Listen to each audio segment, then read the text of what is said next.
El deseado de todas las gentes. Capítulo 28. Leví Mateo. Entre los funcionarios romanos que había en Palestina, los más odiados eran los publicanos.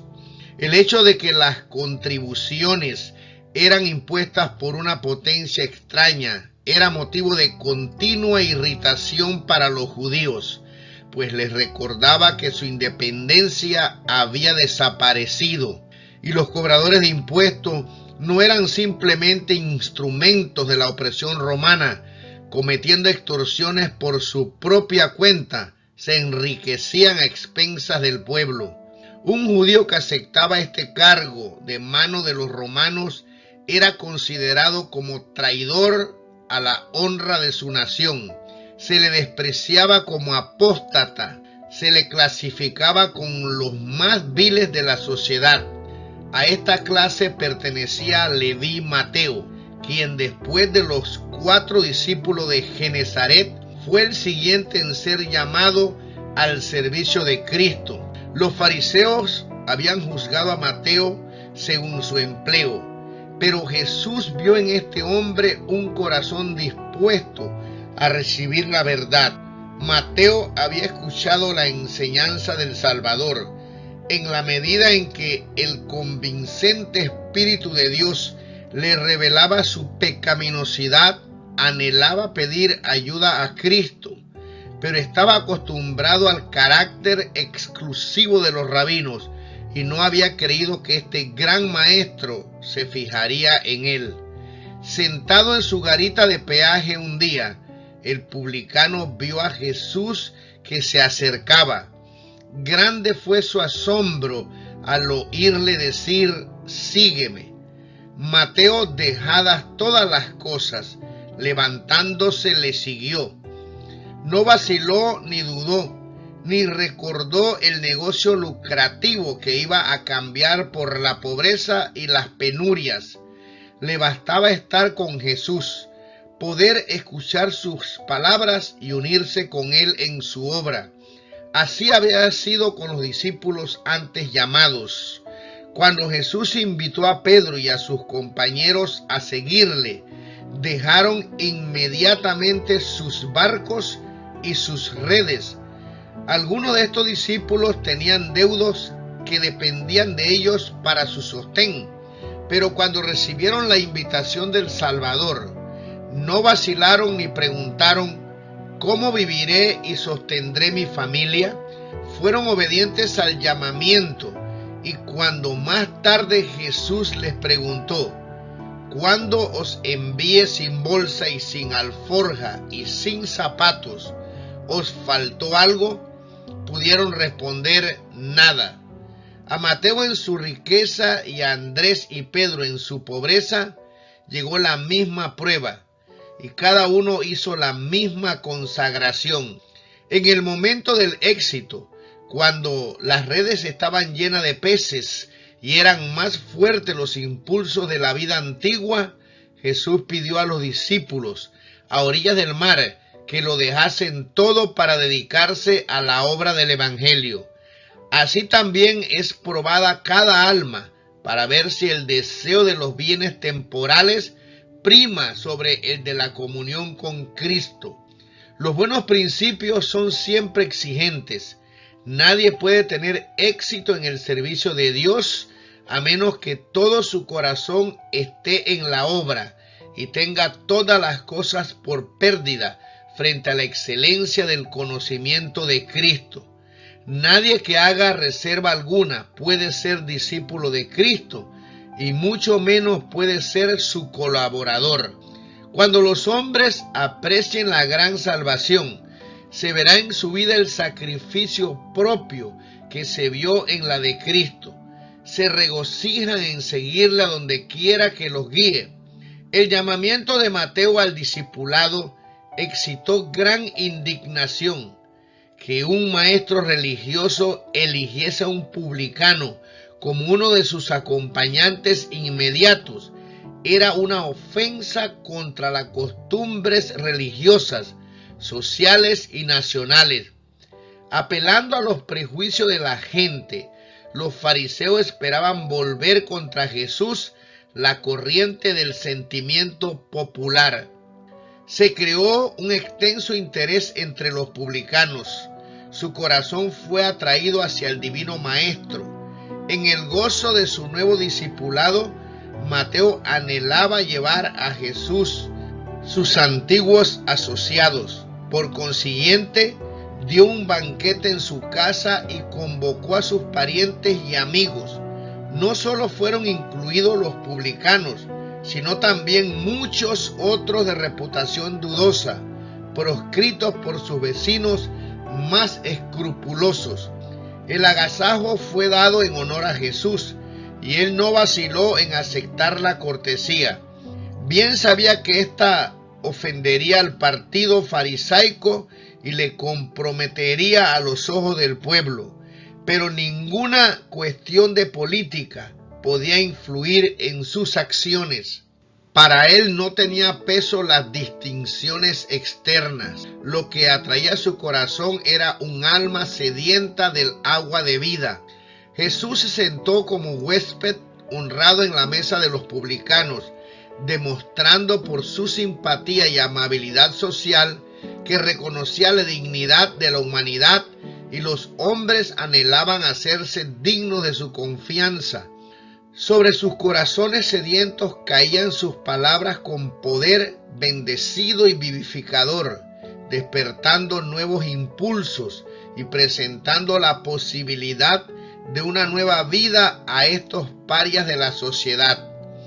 En reuniones tales como esta, no pocos fueron impresionados por la enseñanza del Salvador, aunque no le reconocieron hasta después de su ascensión, cuando el Espíritu Santo fue derramado y 3,000 fueron convertidos en un día. Había entre ellos muchos que habían oído por primera vez la verdad en la mesa de los publicanos, y algunos de ellos llegaron a ser mensajeros del Evangelio.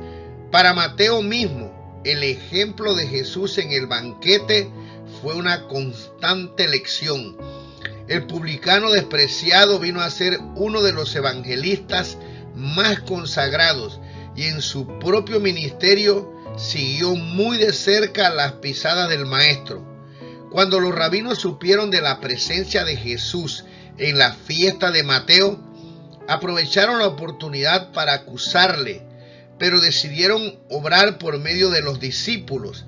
Despertando sus prejuicios, esperaban en anejarlos de su maestro. Su recurso consistió en acusar a Cristo ante los discípulos y a los discípulos ante Cristo, dirigiendo sus flechas a donde había más probabilidad de producir heridas. Así ha obrado Satanás desde que manifestó desafecto en el cielo, y todos los que tratan de causar discordia y enajenamiento son impulsados por su espíritu. ¿Por qué come vuestro maestro con los publicanos y pecadores?, preguntaron los envidiosos rabinos. Jesús no esperó que sus discípulos contestasen la acusación, sino que él mismo replicó: los que están sanos no tienen necesidad de médico, sino los enfermos. Andad pues y aprended qué cosa es misericordia quiero y no sacrificio, porque no he venido a llamar justos, sino pecadores a arrepentimiento. Los fariseos pretendían ser espiritualmente sanos y por lo tanto no tener necesidad de médico, mientras que consideraban que los publicanos y los gentiles estaban pereciendo por la enfermedad del alma. ¿No consistía pues su obra como médico en ir a la clase que necesitaba su ayuda? Pero aunque los fariseos tenían tan alto concepto de sí mismos, estaban realmente en peor condición que aquellos a quienes despreciaban. Los publicanos tenían menos fanatismo y suficiencia propia, y así eran más susceptibles a la influencia de la verdad. Jesús dijo a los rabinos: andad pues y aprended qué cosa es misericordia quiero y no sacrificio. Así demostró que mientras aseveraban exponer la palabra de Dios, ignoraban completamente su espíritu. Los fariseos fueron acallados por el momento, pero quedaron tanto más resueltos en su enemistad. Buscaron luego a los discípulos de Juan el Bautista y trataron de levantarlos contra el Salvador. Esos fariseos no habían aceptado la misión del Bautista. Habían señalado con escarnio su vida abstemia, sus costumbres sencillas, sus ropas burdas, y le habían declarado fanático, porque él denunciaba su hipocresía. Habían resistido a sus palabras y habían tratado de incitar al pueblo contra él. El Espíritu de Dios había obrado en los corazones de estos escarnecedores, convenciéndolos de pecado, pero habían rechazado el consejo de Dios y habían declarado que Juan estaba poseído por un demonio. Pero ahora que Jesús había venido y andaba entre la gente, comiendo y bebiendo en sus mesas, le acusaban de glotón y bebedor. Los mismos que hacían esa acusación eran culpables. Así como Satanás representa falsamente a Dios y le reviste de sus propios atributos, la conducta de los mensajeros de Dios fue falseada por esos hombres perversos. Los fariseos no querían considerar que Jesús comía con los publicanos y los pecadores para llevar la luz del cielo a aquellos que moraban en tinieblas. No querían ver que cada palabra pronunciada por el Divino Maestro era una simiente viva que iba a germinar y llevar fruto para gloria de Dios. Habían resuelto no aceptar la luz y aunque se habían opuesto a la misión del Bautista, estaban ahora listos para cortejar la amistad de sus discípulos, esperando obtener su cooperación contra Jesús. Sostuvieron que Jesús anulaba las antiguas tradiciones y pusieron en contraste la austera piedad del Bautista con la conducta de Jesús al comer con publicanos y pecadores. Los discípulos de Juan estaban entonces en gran aflicción. Era antes de su visita a Jesús con el mensaje de Juan. Su amado maestro estaba en la cárcel y ellos pasaban los días lamentándose. Jesús no hacía ningún esfuerzo para librar a Juan y hasta parecía desacreditar su enseñanza. Si Juan había sido enviado por Dios, ¿por qué seguían Jesús y sus discípulos una conducta tan diferente? Los discípulos de Juan no comprendían bien la obra de Cristo. Pensaban que tal vez las acusaciones de los fariseos tenían algún fundamento. Observaban muchas de las reglas prescritas por los rabinos y hasta esperaban ser justificados por las obras de la ley. El ayuno era practicado por los judíos como un acto de mérito y los más estrictos ayunaban 2 días cada semana. Los fariseos y los discípulos de Juan ayunaban cuando los últimos vinieron a Jesús con la pregunta: ¿por qué nosotros y los fariseos ayunamos muchas veces y tus discípulos no ayunan? Jesús les contestó afectuosamente. No trató de corregir su concepto erróneo del ayuno, sino tan solo con respecto a su propia misión, y lo hizo empleando la misma figura que el Bautista había usado en su testimonio acerca de Jesús. Juan había dicho: el que tiene la esposa es el esposo, mas el amigo del esposo que está en pie y le oye, se goza grandemente de la voz del esposo. Así pues, mi gozo es cumplido. Los discípulos de Juan no podían menos que recordar estas palabras de su maestro. Y siguiendo con la ilustración, Jesús dijo: ¿podéis hacer que los que están de bodas ayunen entre tanto que el esposo está con ellos? El príncipe del cielo estaba entre su pueblo. El mayor don de Dios había sido dado al mundo. Había gozo para los pobres, porque Cristo había venido a hacerlos herederos de su reino. Había gozo para los ricos, porque les iba a enseñar a obtener las riquezas eternas. Había gozo para los ignorantes, porque los iba a hacer sabios para la salvación. Había gozo para los sabios, pues Él les iba a abrir misterios más profundos que los que jamás hubieran sondeado. Verdades que habían estado ocultas desde la fundación del mundo iban a ser reveladas a los hombres por la misión del Salvador. Juan el Bautista se había regocijado de contemplar al Salvador. Qué ocasión de regocijo tenían los discípulos con su privilegio de andar y hablar con la majestad del cielo. Este no era para ellos tiempo de llorar y ayunar. Debían abrir su corazón para recibir la luz de su gloria, a fin de poder derramar luz sobre aquellos que moraban en tinieblas y sombra de muerte. Las palabras de Cristo habían evocado un cuadro brillante, pero lo cruzaba una densa sombra que solamente su ojo discernía. Vendrán días, les dijo, cuando el esposo les será quitado. Entonces ayunarán en aquellos días, cuando viesen a su Señor traicionado y crucificado. Los discípulos llorarían y ayunarían.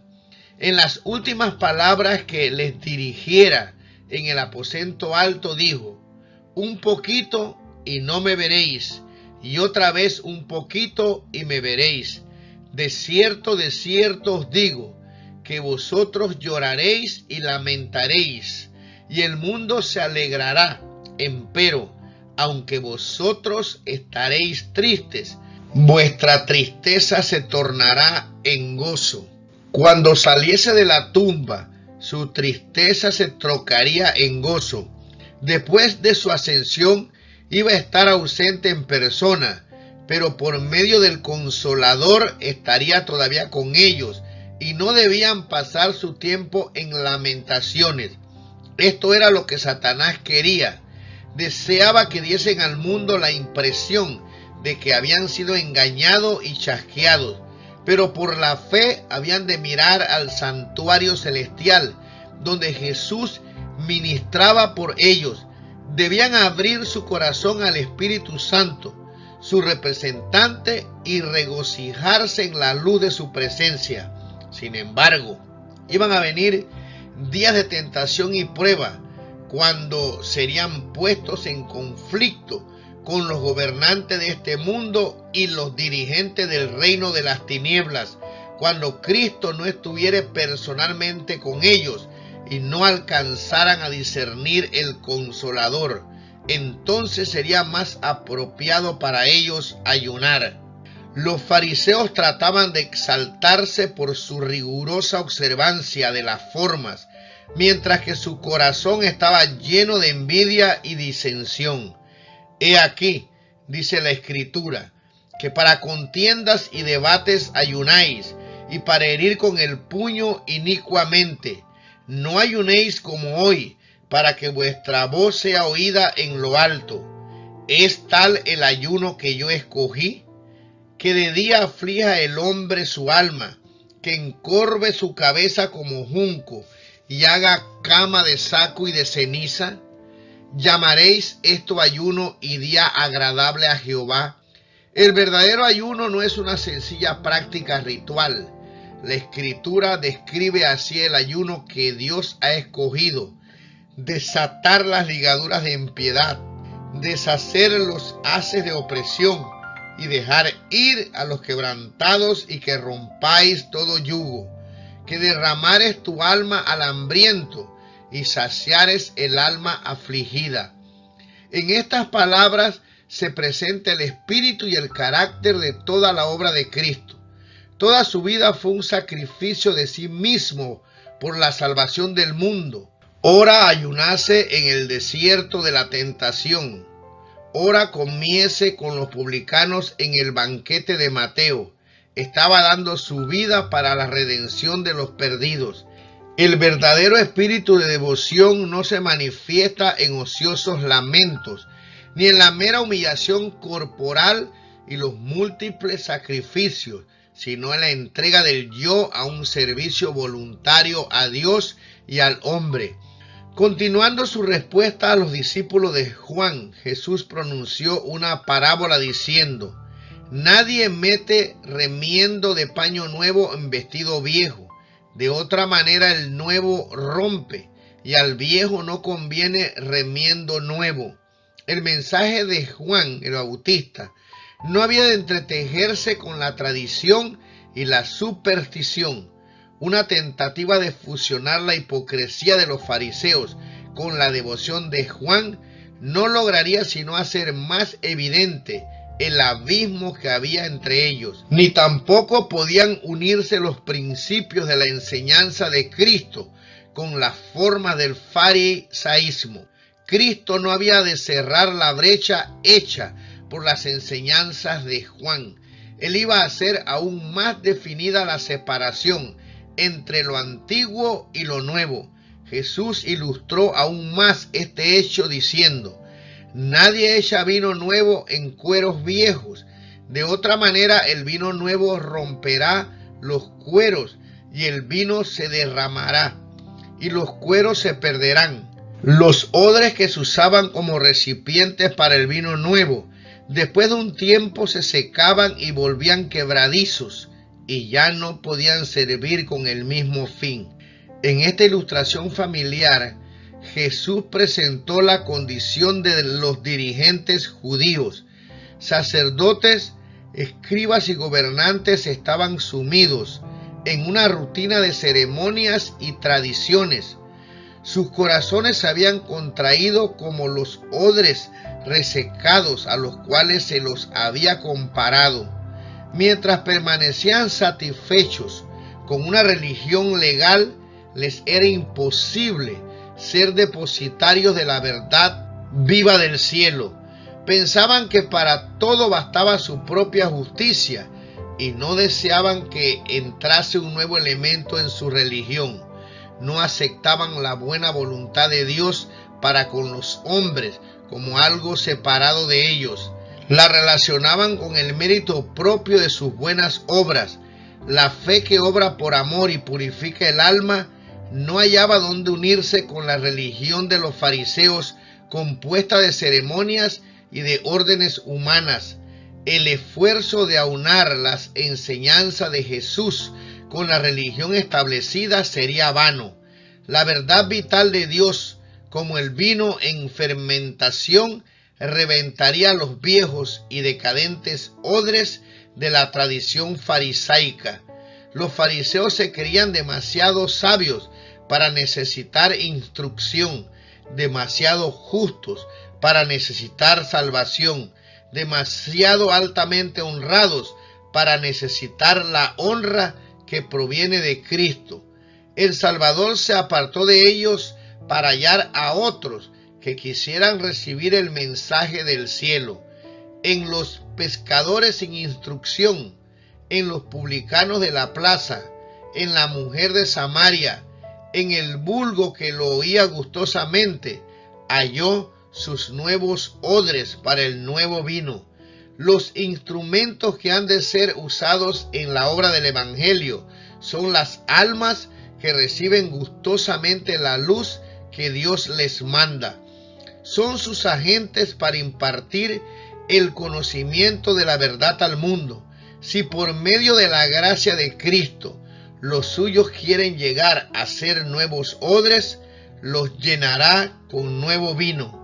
La enseñanza de Cristo, aunque representada por el nuevo vino, no era una doctrina nueva, sino la revelación de lo que había sido enseñado desde el principio. Pero para los fariseos, la verdad de Dios había perdido su significado y hermosura originales. Para ellos, la enseñanza de Cristo era nueva en casi todo respecto y no la reconocían ni aceptaban. Jesús señaló el poder que la falsa enseñanza tiene para destruir el aprecio y el deseo de la verdad. Ninguno, dijo él, que bebiere del añejo quiere luego el nuevo, porque dice, el añejo es mejor. Toda la verdad que había sido dada al mundo por los patriarcas y los profetas resplandecía con nueva belleza en las palabras de Cristo. Pero los escribas y fariseos no deseaban el precioso vino nuevo, hasta que no se vaciasen de sus viejas tradiciones, costumbres y prácticas. No tenían en su mente o corazón lugar para las enseñanzas de Cristo. Se aferraban a las formas muertas y se apartaban de la verdad viva y del poder de Dios. Esto ocasionó la ruina de los judíos y será la ruina de muchas almas en nuestros tiempos. Miles están cometiendo el mismo error que los fariseos, a quienes Cristo reprendió en el festín de Mateo. Antes que renunciar a alguna idea que les es cara o descartar algún ídolo de su opinión, muchos rechazan la verdad que desciende del Padre de las luces, confían en sí mismos y dependen de su propia sabiduría y no comprenden su pobreza espiritual. Insisten en ser salvos de alguna manera por la cual puedan realizar alguna obra importante. Cuando ven que no pueden entretejer el yo en esa obra, rechazan la salvación provista. Una religión legal no puede nunca conducir las almas a Cristo, porque es una religión sin amor y sin Cristo. El ayuno o la oración motivada por un espíritu de justificación propia es abominación a Dios. La solemne asamblea para adorar, la repetición de ceremonias religiosas, la humillación externa, el sacrificio imponente, proclaman que el que hace esas cosas se considera justo, con derecho al cielo, pero es todo un engaño. Nuestras propias obras no pueden nunca comprar la salvación. Como fue en los días de Cristo, así es hoy. Los fariseos no conocen su indigencia espiritual. A ellos llega el mensaje, porque tú dices, yo soy rico y estoy enriquecido y no tengo necesidad de ninguna cosa, y no conoces que tú eres un cuitado y miserable y pobre y ciego y desnudo. Yo te amonesto que de mí compres oro afinado en fuego, para que seas hecho rico y sea vestido de vestiduras blancas, para que no se descubra la vergüenza de tu desnudez. La fe y el amor son el oro probado en el fuego, pero en el caso de muchos el oro se ha empañado y se ha perdido el rico tesoro. La justicia de Cristo es para ellos como un manto sin estrenar, una fuente sellada. A ellos se dice, tengo contra ti que has dejado tu primer amor. Recuerda por tanto de dónde has caído y arrepiéntete y haz las primeras obras, pues si no, vendré presto a ti y quitaré tu candelero de su lugar, si no te hubieres arrepentido. Los sacrificios de Dios son el espíritu quebrantado. Al corazón contrito y humillado no despreciarás tú, oh Dios. El hombre debe despojarse de sí mismo antes que pueda ser, en el sentido más pleno, creyente de Jesús. Entonces el Señor puede hacer del hombre una nueva criatura. Los nuevos odres pueden contener el nuevo vino. El amor de Cristo animará al creyente con nueva vida. En aquel que mira al autor y consumador de nuestra fe, se manifestará el carácter de Cristo.